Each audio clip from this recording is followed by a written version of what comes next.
Hello fantasy faithfuls and welcome to Scheme Fit Season 4 Episode 1. Today I will be looking at Tom Brady and the Tampa Bay Buccaneers. Brady, pump, Brady rifles to the corner. Oh, it's caught! Touchdown! Brandon Cooks! First, let's take a look at Tom Brady and his passing patterns. Brady doesn't really push the ball deep anymore. He has around 16% of his passes go 15 yards beyond the line of scrimmage. What he does do is spread the ball pretty evenly across the board with small leanings towards the short left.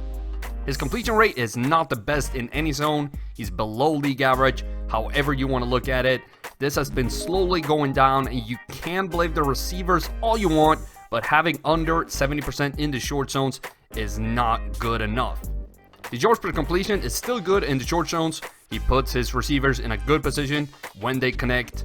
That is not disappearing, but the deep ball is not getting as many yards per completion as it used to, especially left and deep over the middle.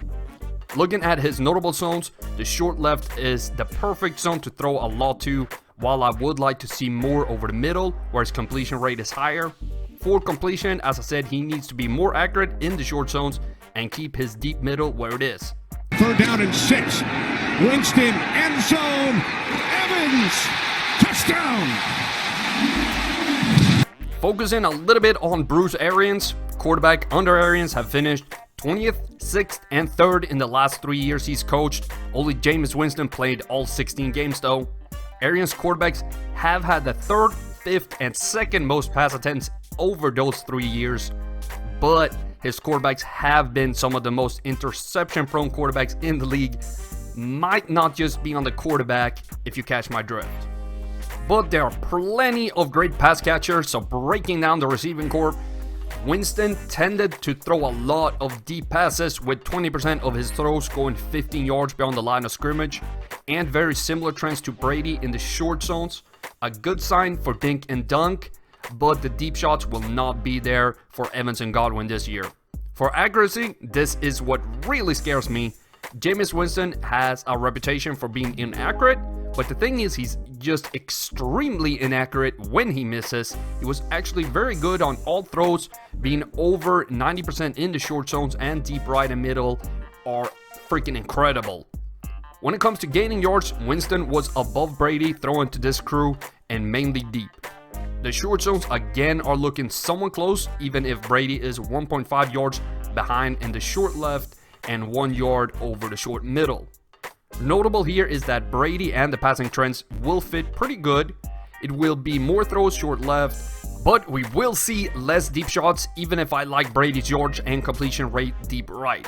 Arians helped Winston increase his accuracy across the board, and I'm not saying Brady needs help, but I believe we will meet somewhere in the middle, as the short left is key and the other two needs major improvement. Lastly, I do think that the short middle will struggle a bit. Brady has gone down a lot there over the last couple of years and is about a yard below Winston with a 20% lower completion rate. Great protection again, and the sideline, it is a touchdown. When it comes to calling plays, Arians have called a pass on 49% of his first downs, 60% on second, and 85% on third. Brady looks more comfortable on first downs, having a much higher completion rate with decent yardage. As soon as he throws on second and third, he completes less than 60% of his throws, and the yardage falls by 1. A running game will have to be established to relieve pressure, otherwise I can see Brady increasing his interceptions to a career high of 16. Breaking down the red zone trends, Tom Brady scored a touchdown on 14.3% of his red zone throws, 10% below the league average last year. Bruce Arians quarterbacks usually have a 22.5% success rate in the red zone. Winston even had a 27% rate. Winston scored 48% of his red zone touchdowns on passes to the short right zone, while Tom Brady threw 25% of his red zone touchdowns to the short right, 38% to the left. So he's leaning more left while Winston leaned more right. I don't like these numbers too much. I think Brady will be better in Tampa than in New England, but it won't be 21 red zone touchdowns like Winston last year. I would like to take a second to remind you to hit that like button, leave a comment what you think about this video, and subscribe to the channel.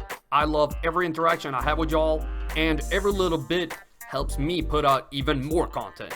As a conclusion, let's look at their synergies and bad fits.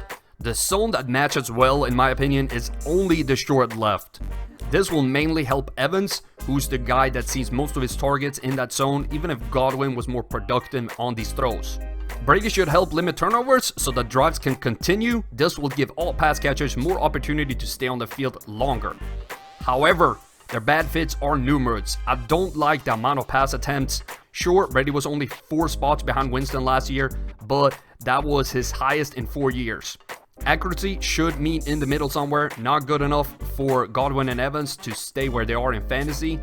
The red zone synergy is not there at all, and we won't see over 20 red zone touchdowns. And lastly, Arians usually calls a ton of pass plays on third down.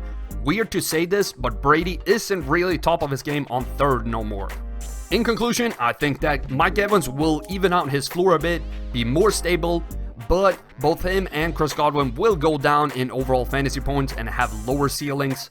OJ Howard and Cameron Brate will most likely improve slightly as they can stay on the field longer, but overall this change is not one that I'm super excited about, even with Brady scoring more overall with all these weapons. Hello Fantasy Faithful, I hope you enjoyed that video. Don't forget to check out more of them right here and here. In case you haven't done so already, be sure to subscribe to the channel and turn on notifications so you don't miss a beat.